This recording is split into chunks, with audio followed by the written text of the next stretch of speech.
پاکستان کی کوششیں ایران امریکہ جنگ بندی کے لیے امید کی کرن اسلام آباد میں آج بڑی سفارتی بیٹھک سجے گی۔ پاکستان، سعودیہ، ترکیہ اور مصر کے وزرائے خارجہ شریک ہوں گے۔ ترکیہ کے وزیر خارجہ حقان فیدان اور مصر کے وزیر خارجہ ڈاکٹر بدر عبدالعاطی اسلام آباد پہنچ گئے۔ پاکستان آمد پر دفتر خارجہ کے حکام نے استقبال کیا۔ 4 ملکی وزرائے خارجہ اجلاس میں شریک ہوں گے۔ مشرق وسطی کشیدگی میں کمی، ایران اسرائیل امریکہ جنگ پر بات چیت ہوگی۔ نائب وزیر اعظم اسحاق ڈار کہتے ہیں وزرائے خارجہ وزیر اعظم شہباز شریف سے بھی ملاقات کریں گے۔ ترکیہ میں طے ملاقات مصروفیات کے باعث اسلام آباد منتقل کی گئی۔ پاکستان نیک نیتی سے تنازع ختم کرانے کی کوشش کر رہا ہے۔ تمام دوست ممالک بھی تعاون کر رہے ہیں۔ ایران سے بات چیت جاری ہے۔ پاکستان کا جنگ کے شعلوں کو ٹھنڈا کرنے کے لیے سفارتی مشن، وزیر اعظم شہباز شریف کا ایرانی صدر مسعود پزشکیان سے ٹیلی فونک رابطہ، حالیہ کشیدگی کم کرنے سے متعلق تفصیلی تبادلہ خیال، دونوں رہنماؤں کے خطے میں امن کی کوششوں پر بات چیت۔ وزیر اعظم شہباز شریف کی اسرائیلی حملوں کی مذمت، ایران پر قیمتی انسانی جانوں کے ضیاع پر اظہار افسوس۔ نائب وزیر اعظم اسحاق ڈار اور فیلڈ مارشل عاصم منیر کے سفارتی رابطوں سے آگاہ کیا۔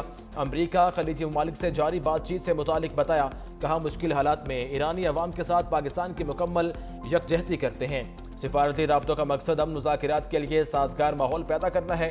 امید ہے اجتماعی کوششوں سے کشیدگی کے خاتمے کی مؤثر راہ نکلے گی۔ پاکستان خطے میں امن اور استحکام کے فروغ کے لیے تعمیری کردار جاری رکھے گا۔ دونوں رہنماؤں میں بات چیت 1 گھنٹے تک جاری رہی۔ ایرانی صدر کا اعتماد سازی اور مذاکرات کی ضرورت پر زور۔ مسعود پزشکیان نے وزیر اعظم کی مخلصانہ سفارتی کاوشوں کو سراہا، پاکستان کے مثبت کردار کی تعریف کی۔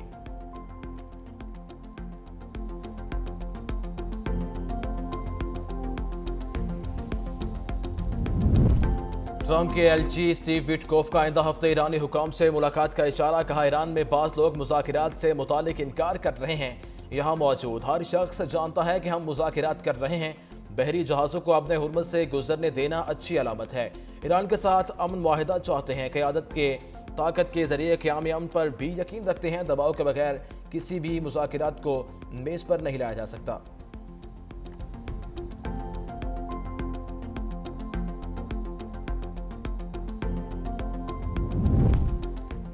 خلیج تعاون کونسل نے ٹرمپ کے سامنے نئے مطالبات رکھ دیے۔ مستقبل میں علاقائی سیکیورٹی کی ضمانت مانگ لی، کہا صرف جنگ بندی کافی نہیں، امریکہ مکمل دفاعی تحفظ فراہم کرے۔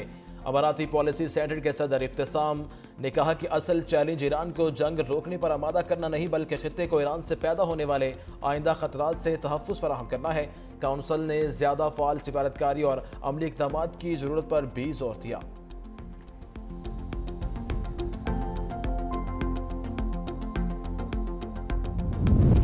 ایرانی صدر مسعود پزشکیان کا خلیج تعاون کونسل کے مطالبے پر سخت جواب۔ سوشل میڈیا پر جاری بیان میں کہا خطے کے ممالک اپنی سیکیورٹی چاہتے ہیں تو ہمارے دشمنوں کو اپنی زمین پر جگہ نہ دیں۔ جارحیت پر یقین نہیں رکھتے، لیکن آپ کی سرزمین سے ایران کے انفراسٹرکچر یا معاشی مراکز کو نشانہ بنایا گیا تو اس کا بھرپور اور سخت جواب دیا جائے گا۔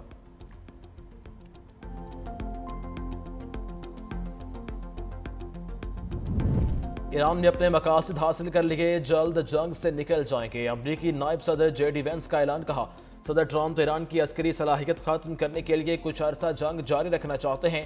جنگ میں لمبا عرصہ رہنے میں دلچسپی نہیں، ایران جنگ جلدی ختم ہو جائے گی۔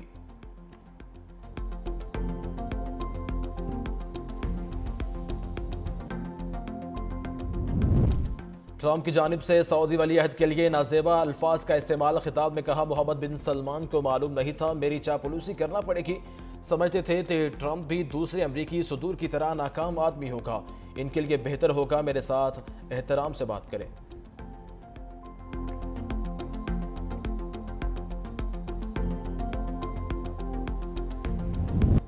امریکہ اور اسرائیل کی ایران میں یونیورسٹی پر وحشیانہ بمباری، تہران میں university of science and technology پر حملہ، ایرانی حکام نے یونیورسٹی پر حملوں کو امریکہ کا شرمناک عمل قرار دے دیا۔ صوبے بوشہر میں خیمے پر حملہ، بچوں اور والدین سمیت 4 افراد شہید، صہیونی طیاروں کے ایران کے توانائی تنصیبات پر پھر حملے، 1 بجلی گھر، 2 اسٹیل کے کارخانوں اور سویلین نیوکلیئر تنصیب کو نشانہ بنایا۔ ایرانی وزیر خارجہ کہتے ہیں کہ بوشہر میں نیوکلیئر پاور پلانٹ پر بھی حملہ کیا گیا۔ ایران اسرائیلی جرائم کی بھاری قیمت وصول کرے گا۔ جنوبی لبنان میں اسرائیل کے حملے، 9 طبی ارکان اور 3 لبنانی صحافی شہید۔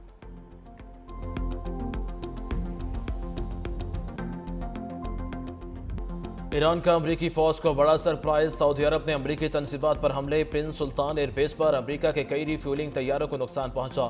امریکی عہدیدار کے مطابق حملے میں 12 امریکی فوجی زخمی، 2 کی حالت تشویشناک۔ کویت میں امریکہ کے 6 بحری جہاز تباہ کرنے کا دعویٰ، پاسداران انقلاب نے دبئی کے ساحل اور ایک ہوٹل کو امریکی اہلکاروں کو خودکش ڈرون سے نشانہ بنایا۔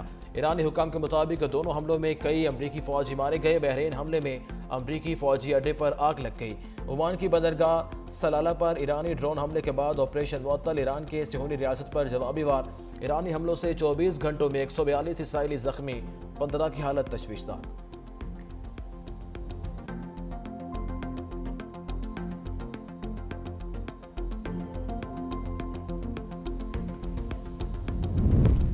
امریکہ کا ایک اور جنگی طیارہ ایران کے نشانے پر آ گیا۔ ایران کا F-16 طیارے پر میزائل سے وار طیارے کی سعودی عرب میں ہنگامی لینڈنگ، ایرانی فضائی حدود میں لڑاکا طیارے کو نشانہ بنایا گیا۔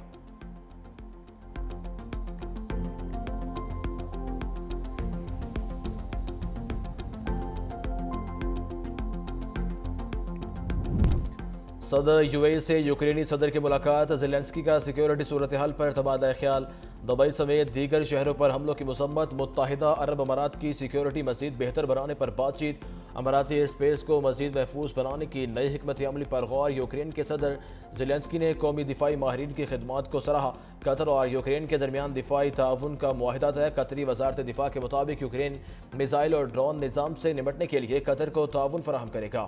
معاہدے میں جدید دفاعی ٹیکنالوجی کے تبادلہ بھی شامل ہے۔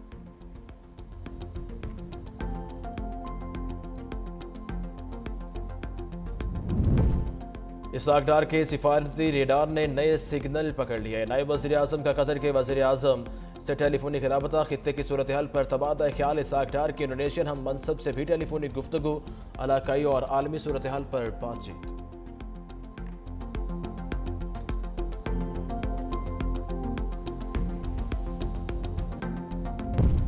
ایران کی 2 پاکستانی بحری جہاز کو آبدہ ہرمز سے گزرنے کی اجازت، شپنگ ذرائع کے مطابق PNSC جہاز ملتان اور چارٹر جہاز پیالکی آبدہ ہرمز سے نکل آئے۔ پیالکی کے 8.5 کروڑ لیٹر خام تیل موجود دونوں بحری جہاز ایک ماہ سے خلیج فارس میں پھنسے تھے، 31 مارچ کو پاکستان پہنچیں گے۔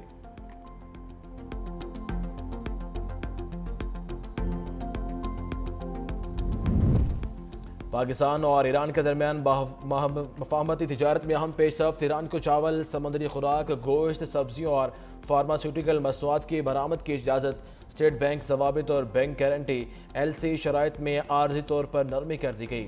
ایران کے راستے آذربائیجان اور وسطی ایشیائی ممالک تک زمینی برآمدات کی سہولت ہوگی، 3 ماہ کی خصوصی رعایت سے برآمد کنندگان کو بڑا ریلیف ملے گا۔ وفاقی وزیر تجارت جام کمال کے مطابق اقدام سے تجارتی روابط مضبوط اور برآمدات میں نمایاں اضافہ متوقع ہے۔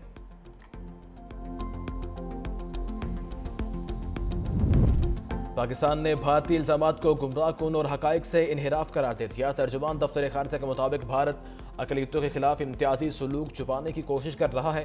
مسلمانوں، عیسائیوں اور دیگر اقلیتوں پر تشدد بھارت کا سنگین مسئلہ قرار، بھارت میں ہجوم کے ہاتھوں مسلمانوں کے قتل پر تشویش کا اظہار، اقلیتوں کے تحفظ کے لیے آئینی عالمی ذمہ داریاں پوری کرنے کی تائید۔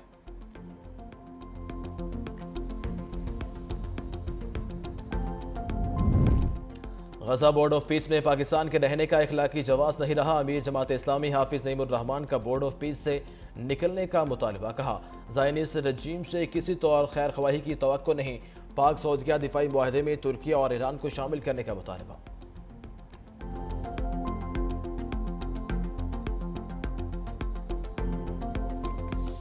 پاکستان IMF کے امتحان میں پاس، ٹاپ لیول معاہدہ طے، مزید 101 ارب 20 کروڑ ڈالر ملیں گے، نئی قسط ملنے سے رقم 4 ارب 50 کروڑ ڈالر ہو جائے گی۔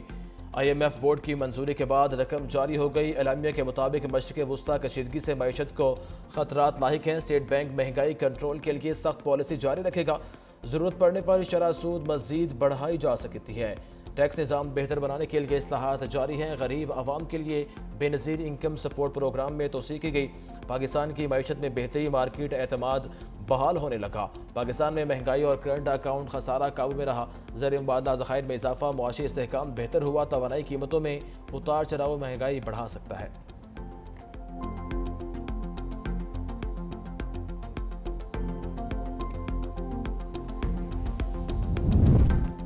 اسلام آباد میں اسمارٹ لاک ڈاؤن کے تحت اقدامات، مختلف مقامات کو بند کرنے کا سلسلہ جاری۔ پبلک پوائنٹس عوام کے لیے بند، فیصل مسجد، لیک ویو پارک اور مونومنٹ کو عوام کے لیے بند کر دیا گیا۔ داخلی راستے بھی کنٹینرز لگا کر بند کر دیے جائیں گے۔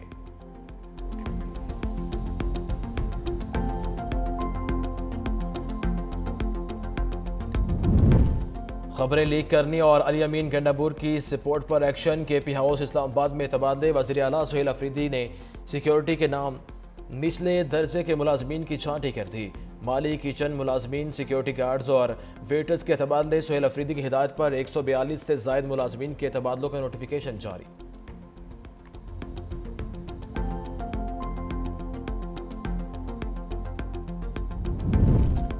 اپنی زمین سے محبت کا اظہار، ملک بھر میں ارتھ آور منایا گیا۔ اسلام آباد کے ریڈ زون میں سرکاری عمارتوں کی لائٹس بند رہیں۔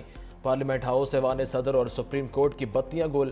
Parliament lodges, F B R, election commission کی لائٹس بھی بند۔ کراچی اور لاہور کی اہم عمارتوں کی بھی لائٹس سوئچ آف رہا۔ ملک بھر کے ایئرپورٹس پر بھی توانائی بچت کے لیے لائٹس بجھا دی گئی۔ ارتھ آور کے تحت رات 8:30 سے 9:30 بجے تک روشنیاں بند رکھی گئیں۔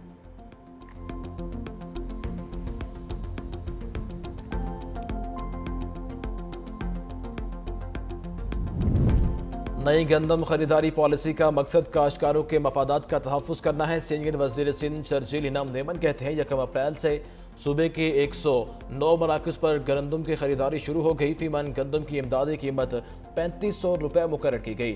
پہلی بار گندم صرف رجسٹرڈ ہاری کارڈ ہولڈر سے خریدی جائے گی۔ ہاری کارڈ کے ذریعے خریداری کا سب سے زیادہ فائدہ حقیقی کاشتکاروں تک پہنچے گا۔ 3,30,000 کاشتکار براہ راست مستفید ہوں گے۔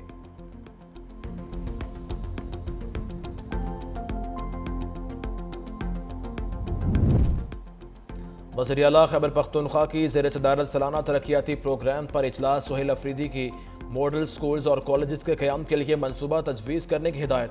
کہا ذہین طلبہ کے بین الاقوامی اعلیٰ تعلیمی اداروں میں تعلیمی اخراجات حکومت برداشت کرے گی۔ خیبر پختونخوا کے نوجوانوں میں بے پناہ ٹیلنٹ موجود ہے، انہیں موقع فراہم کرنے کی ضرورت ہے۔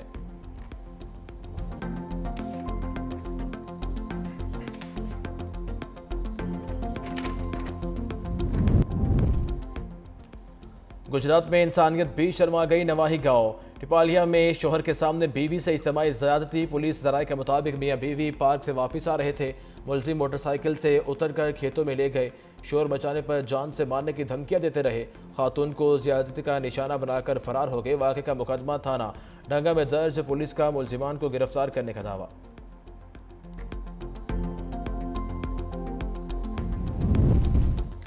برستے بادلوں کا پڑاؤ۔ اسلام آباد اور لاہور کے مختلف علاقوں میں ہلکی بارش، ٹھنڈی ہوائیں چلنے سے موسم خوشگوار۔ میاوالی، بہاڑی، بھکر سمیت کئی شہروں میں ریم جھم۔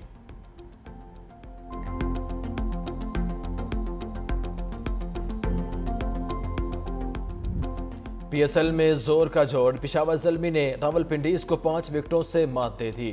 راولپنڈیز کا پہلے کھیلتے ہوئے 215 رنز کا ہدف، یاسر خان 83 رنز بنا کر نمایاں رہے۔ پشاور زلمی نے ہدف 5 وکٹوں پر حاصل کر لیا۔ بابر اعظم نے 39 رنز بنائے۔ مائیکل بریسویل میچ کے ہیرو قرار پائے۔ ملتان سلطان نے اسلام آباد یونائیٹڈ کو 5 وکٹوں سے ہرا دیا۔ ملتان سلطان نے 172 رنز کا ٹارگٹ 19ویں اوور میں حاصل کیا۔ جوش فلپ کی شاندار نصف سنچری۔ حیدرآباد کنگز مین اور کوئٹہ گلیڈیٹرز میں آج مقابلہ ہوگا۔ لاہور قلندرز اور کراچی کنگز کی ٹیمیں بھی زور آزمائی کریں گی۔